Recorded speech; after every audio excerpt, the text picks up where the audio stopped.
The latest episode of One Punch Man Season 3 is finally here, as countless monsters launch an all-out assault. Class heroes are out flexing their muscles, but little do they know, every move is being monitored by Gyoro. It's a bit of a shame that King's true power remains a mystery, but fortunately, Gyoro has already gathered enough intel. The upcoming appearance of the dragon-level executives is the real main event. Just moments ago, the monster Evil Eye unleashed his psychic powers, attempting to crush the heroes by bringing the entire building down on them. Tatsumaki effortlessly blocked the entire attack with just a single finger, but as the other heroes offered their thanks, Tatsumaki instantly dropped the barrier, claiming that she has no obligation to protect them if they can't even handle this. Then they're just hindrances who have no business being in this fight. Amai Mask agreed with her, stating that true heroes must demonstrate strength equal to their title. Evil Eye, knowing Tatsumaki has a sister, deliberately provoked her by suggesting he'd like to use both of their eyeballs for a synthesis experiment. This comment completely enraged Tatsumaki, and their duel immediately shifted from the ground to the sky. Meanwhile, the A through C class heroes dealt with the fodder monsters. For instance, one hero can link their nervous system with plants, while another is an Amai Mask fanboy who tries to maintain his elegance even while slaying monsters. So that's your excuse, son.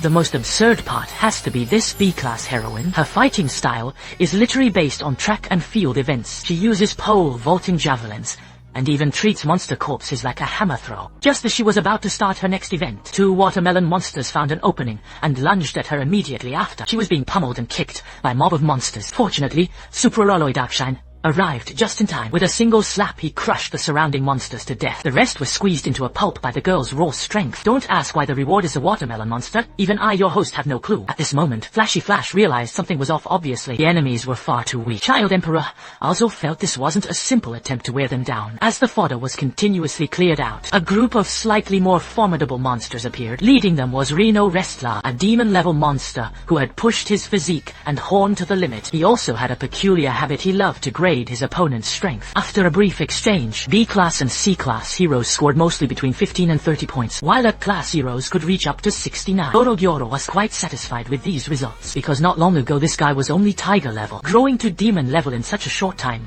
was impressive. However, Atomic Samurai, watching from behind, had seen enough. He decided to step up and face the monster himself.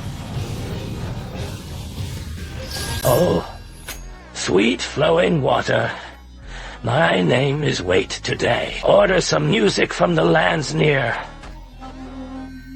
So, then you shall go too, little human.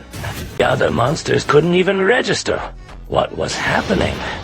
They thought swarming him together would do the trick. Little did they know, for a master of the blade like Atomic Samurai, even a simple blade of grass can be wielded as a lethal sword. In a flash of cold steel, the monsters before him were instantly slashed into ribbons. Meanwhile, the others class heroes were also rapidly wiping out the enemy. Super Alloy Darkshine, the pinnacle of physical strength, tore monsters apart simply by dashing into them. Puri Prisoner, who stepped up to lead the charge, is insanely powerful, but his next words were enough to make anyone's blood run cold.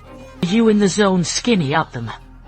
Soon, the battle on Tatsumaki's side was also drawing to a close. Evil Eye, who was just boasting moments ago, was crushed directly into thin air. Although Gyoro's surveillance was discovered by Child Emperor, he had already gained a solid understanding of the S-class hero's capabilities. While King's true power remains a mystery for now, it won't interfere with his grand design. It's finally time for the dragon-level cadres to make their move. Meanwhile, after the S-class heroes finished clearing out the fodder on the surface, they headed into their respective assigned routes. That covers the main plot of the latest One Punch Man episode. Now, let's dive into some additional lore and details. Super Alloy Darkshine wasn't actually strong as a child through rigorous training. He built himself an incredibly powerful physique. He possesses the greatest physical strength among the current S-class heroes. However, since his only goal as a hero is to show off the results of his training, he lacks the resolve to put his life on the line in a real fight. His S-class counterpart is Flashy Flash. The former is the apex of physical power, while the latter is the peak of speed. In terms of pure combatability, they are among the best in the S-class. But because of his long hair, Saitama roasted him as the Forlocks guy. God had little screen time this episode. He's a man of few words, who carries piles of food even into battle, as his primary fighting style is swallowing enemies whole. Compared to the slideshow animation of the last episode,